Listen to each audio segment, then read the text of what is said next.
You have no ancestral spirit following you as a believer. Touch your neighbor and say, I have no generational curse. Why? Because I'm not in that generation anymore.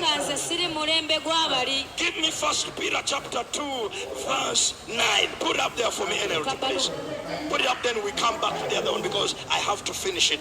Then we go somewhere. 1 Peter 2 verse 9.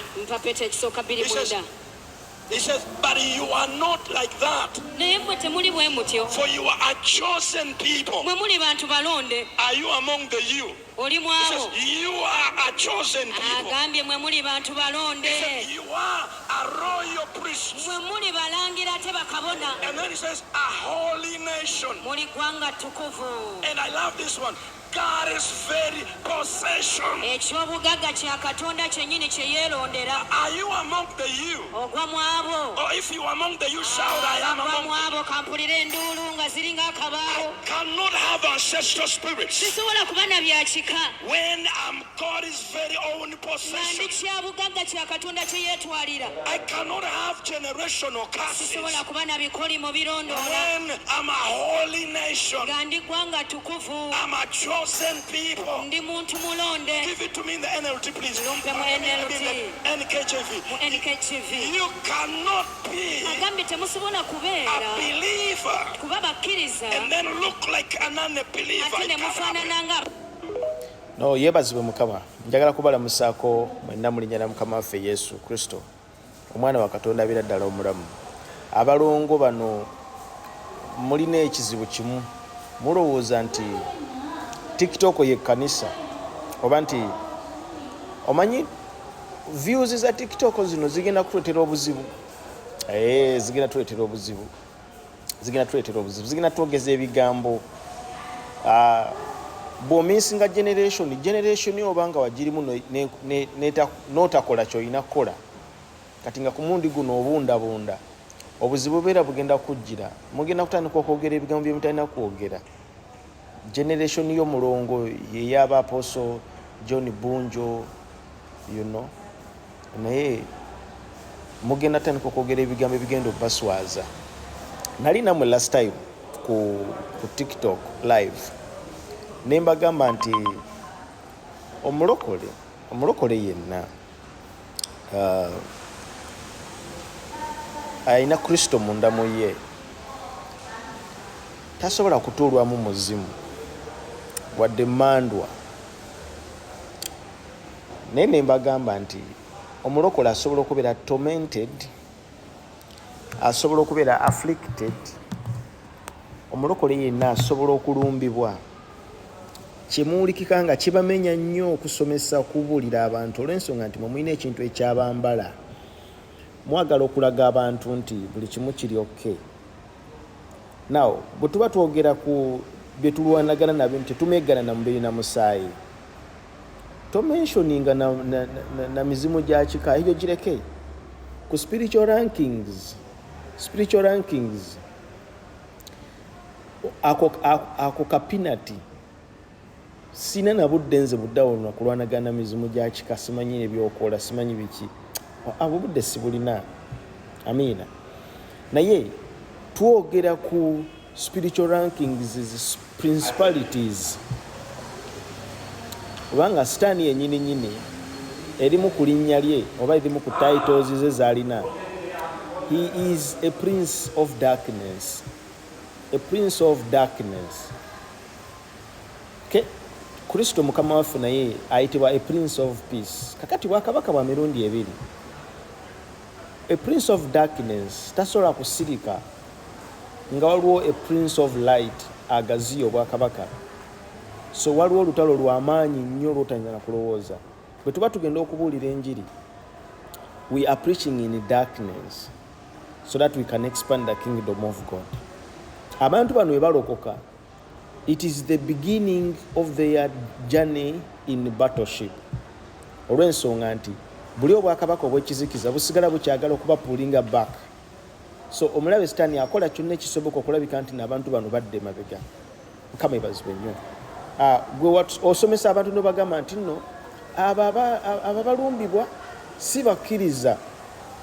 Omutume Pawulo yayogera n'ayogera mu kitabo ekitibwa eky'Abakolinso ekyokubiri 12:7 kansoma olunyiriri lugamba, and lest I should be exalted above measures by the abundance of the revelations, a thorn in the flesh was given to me, a messenger of Satan, to buffet me, or to attack me, or to conflict me, to whatever. Okay?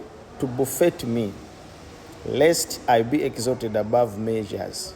Concerning this thing, I pleaded with the Lord 3 times that it might depart from me. And he said to me, my grace is sufficient for you, for my strength is made perfect in weakness. Therefore, most gladly, I rather boast in my infirmities, that the power of Christ may rest upon me. Therefore, I take pleasure in infirmities, in reproach, in needs, in persecutions, in distress, for Christ's sake.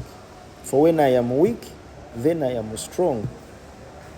Ayogera n'agamba nti a messenger of Satan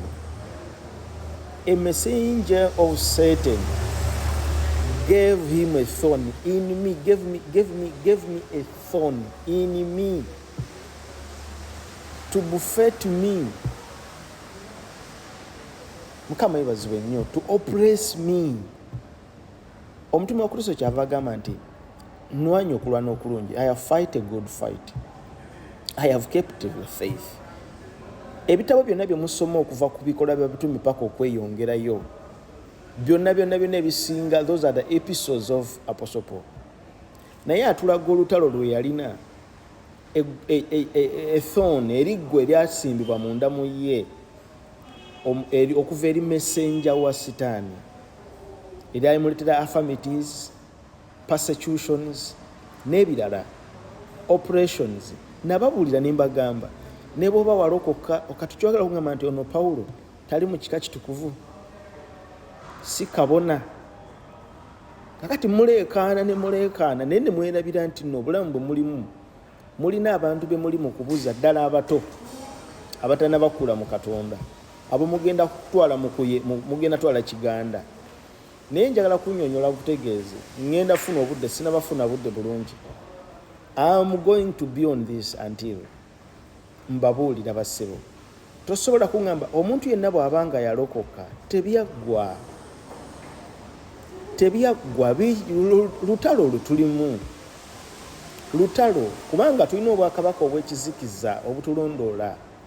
Va ku mizimu gy'ekika ebyo temuli, ne twogera ku principalities, twogera ku myoyo gifugira mu bbanga, twogera ku Daniel emyoyo egyali mu bbanga nga girwanyisa essaala ye. We wrestle day and night.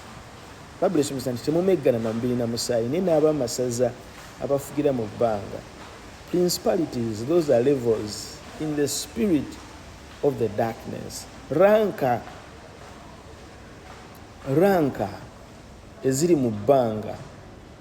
Kati buno simanyi buno buzimu bwa kikawo buleke temuli, simanyi bikolimo ebyo kasasiro. You don't even toyina na kumala budde nnyo kusomesa muntu eyalokoka nti tewali kikulondoola, toyina muzimu munda mu ggwe. That is childish. Teri muweereza atakimanyi okuggyako ng'oli yatumirwa. Naye omulokole ategedde Kristo n'ategeera nti alina Kristo munda mu ye, tatuulibwamu mizimu. Ekyo nakibagamba ne nkibannyonnyola emirundi 10. Ekyo temulina kukyesibako kubanga ekyo kirala. Naye musomese abantu nti nakugamba kato balance the doctrine. N'owuuna n'ogamba ntegedde. Omuntu bw'alokoka tekitegeeza nti tagenda kulumbibwa. Omuntu asigala alumbibwa day and night. We battle day and night. Day and night. However, ndi twalokoka tetutulibwamu munda mizimu mufe ye, tukimanyi bulungi nnyo. Naye musomese abantu kati mwe mwagala kujja ku bantu kusaba na kwewaayo. Ekyo kye mwagala mubaleke babeere ng'ebiyenje ebibaata ebiri ku mazzi ebitalina bwe biri awo bubeezi. Mukama banjagalire. Tugenda sigala nga twogera kato ne waswa. Mukama bankumbire. Temugenda kubuzaabuza bantu. Tekisoboka. Abankumire Kristo. Mwera bambagala nnyo. Amen.